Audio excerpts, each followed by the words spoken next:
За зээлийн мэдээллийн хууль нэмэлт өөрчлөлтөөр орсноор хэд хэдэн чухал зүйлүүд одоо бодит амьдралд өөрчлөлт орж байгаа юм. Өмнө нь бол зээлээ төлчин ч гэсэн харж гсалтан 6 жил байгаад байдаг.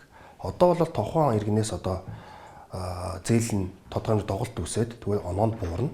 Тэгээд эргээд төлөөд эхлэх оноо өсөө явчихна. Яг бодит гормоо динамик байх юм. Мөн үүнтэй холбоотойгоор ахаад болсон хурлын тогтоол батлагдсан. Энэ тогтоол нь ямар агуулгатай бэ гэвэл тухайн иргэнээс шалтгааллахгүйгээр ордогд нь доголт үсвэл тэгвэл илүү одоо уян хатан хандж байгаа. Нэгс нь одоо үер өсний аюулын аль эсвэл одоо нэг тухайн иргэн одоо эмнэлэг твтэй тэгээд бизнес нь явахгүй байх, зогссон байна. Янз янзэл зүйл амьдрал баян юм чинь. Тэгвэл илүү уян хатан ханд гэсэн тогтоолын төсөл батлагдсан. Харин эсрэгээрээ хөгжлийн макнаас зээл авах.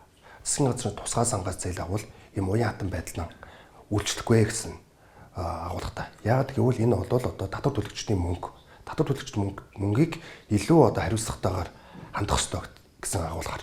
Өнөөдөр үйлчилж байгаа систем бол банк санхүү байгууллага нийтээр нь ялгаж чадахгүй байгаа.